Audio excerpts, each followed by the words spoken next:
certainly have fears that there is a serial killer at loose in Perth. Sarah Spears, Jane Rimmer, Kira Glennon. And every time you saw a young girl walking by, you think, oh God, is she going to be the next victim? WA gripped by fear. All members of Western Australia have got a responsibility because these are our daughters and sisters. Now, one man stands accused. If police are right and Edwards is the Claremont serial killer, he's been hiding in plain sight for 20 years. Hello, I'm Natalie Bonjolo. In just a few days, the most anticipated trial in WA criminal history will get underway. Public interest in this case goes beyond anything we've ever seen before. While cameras aren't allowed inside the court, in this podcast, our aim is to bring you into the courtroom with us. WA's most experienced stable of journalists from Seven West Media. One of those being Tim Clark, the West Australian newspaper's legal affairs editor. Tim, this has been a long time coming, and effectively, West Australians have waited 23 years for this day. Yeah, it has been a long time coming, that, and I think everyone probably involved will be glad to get going, but obviously wary of what's to come, because there's obviously going to be revelations that are going to upset a lot of people, shock a lot of people, and probably surprise a lot of people as well. Absolutely. And also in court, of course, will be veteran journalist from Channel 7, Alison Fan. Now, Ali, I don't want to give away your age here, but you have been reporting from inside courtrooms for more than 50 years. Have you ever seen anything like this? Have never seen anything like this. In fact, I think it's an extraordinary trial in both magnitude, length and complexity that no one has seen anything like this. I've spoken to senior criminal lawyers. It's a first for WA. What are you expecting from this trial?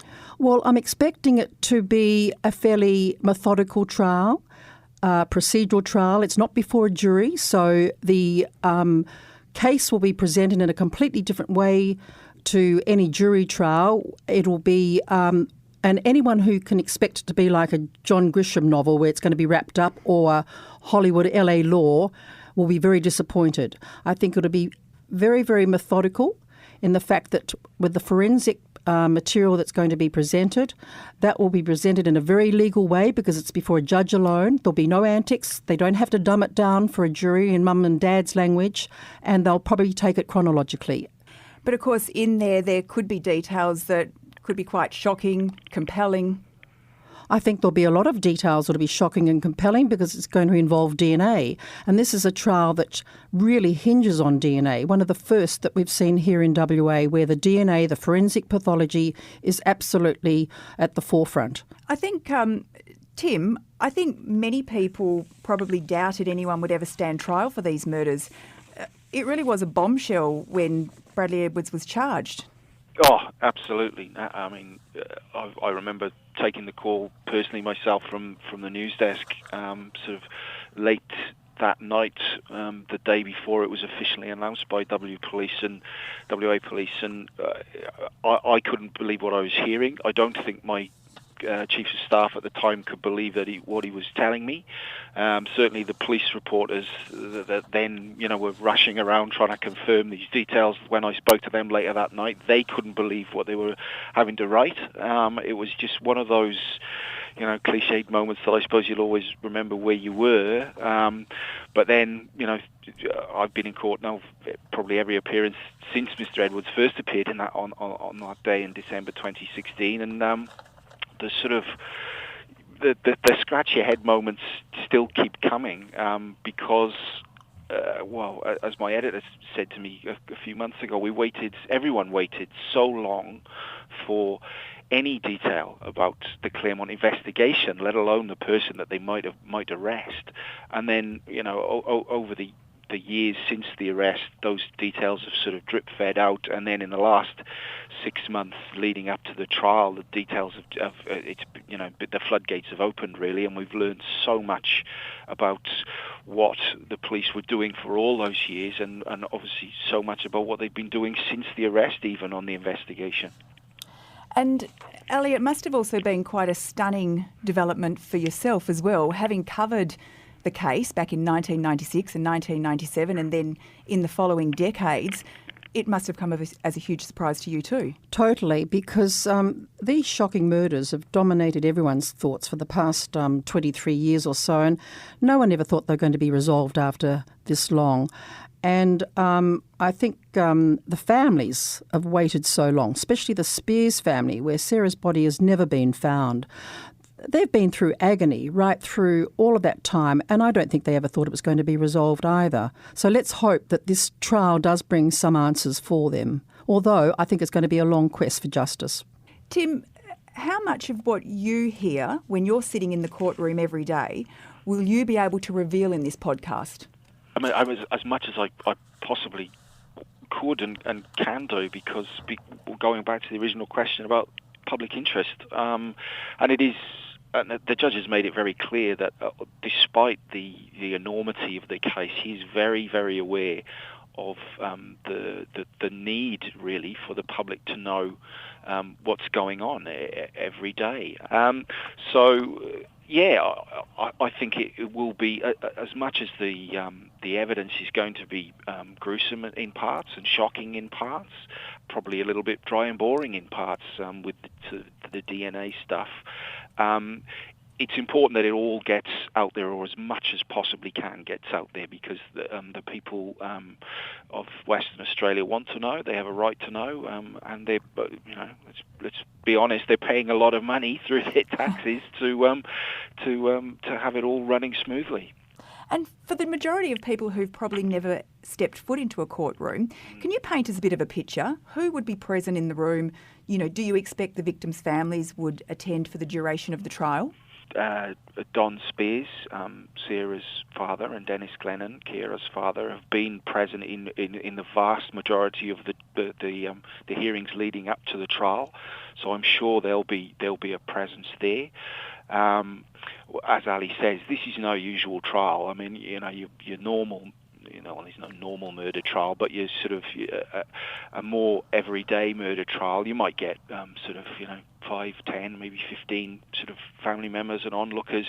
I mean, the court is making provisions for hundreds of people to turn up. They've got the largest court in the jurisdiction open, 80 public seats there. They're going to be streaming it into another courtroom in another building for sort of spillover people if they can't fit them all into that one. The size of it is huge, and yeah, I mean everyone's going to want a piece of it. What can you tell us about Carmel Barbagallo? Yeah, so she's currently the deputy DPP in Western Australia. She's got a formidable reputation. Having seen her personally in action, she doesn't back down. She projects a pretty formidable presence in court. She's no stranger to high-profile murder cases, and doesn't lose many of those. I mean, she was really on the front foot in trying to get this new fibre evidence in, and basically implored the court to give her some more time, which Justice Hall was very loath to do, but eventually agreed, because she said these fibres that we now know come from a pair of Telstra pants that the like of which that Bradley Edwards was wearing back in the day. She said, well, that's crucial. I mean, it's crucial evidence, and we should be allowed to bring it in. And eventually, she did get her way. So that sort of shows that even with a sort of very senior judge in front of her, she's not afraid to really push the boat out and try and get what she wants. And what about the man who will be sitting on the other side, the defence? Well, I don't think Paul Jovich will be taking a backward step. It could be quite feisty, actually, between the two of them. All three of them are oral prosecutors. Justice Hall was a former federal prosecutor. Paul Jovich was a DPP. So you've got three former prosecutors. But in trials like this, where they say the burden of proof is on the prosecution, everybody wants to win. They want to win this, in this case particularly. Would they all know each other quite well? Would they, have bumped into each other in the bar for a drink? Absolutely. Perth's a very small place, but that wouldn't influence their particular roles in this case.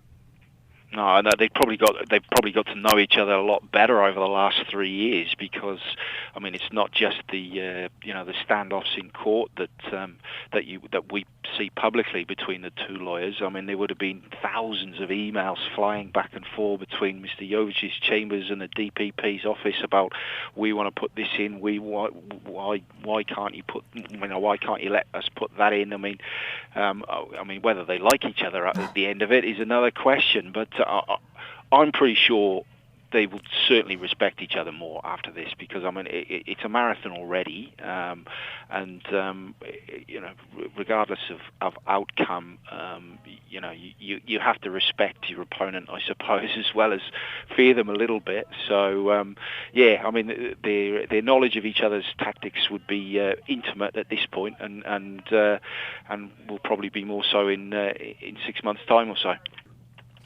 Well, thank you both. It's obviously going to be a pivotal moment in WA history. The trial starts Monday, 25th of November. You'll both be there and providing us with details from within the courtroom for this daily podcast, which you can find on thewest.com.au or from your regular podcast providers. This podcast was hosted by Natalie Bongiorlo, produced by Kate Ryan and Alicia Preedy, and recorded in the studios of 7 West Media. Audio files were provided from the archives of the 7 Network and the West Australian. Sign up for daily emails and all the latest on the Claremont trial at thewest.com.au.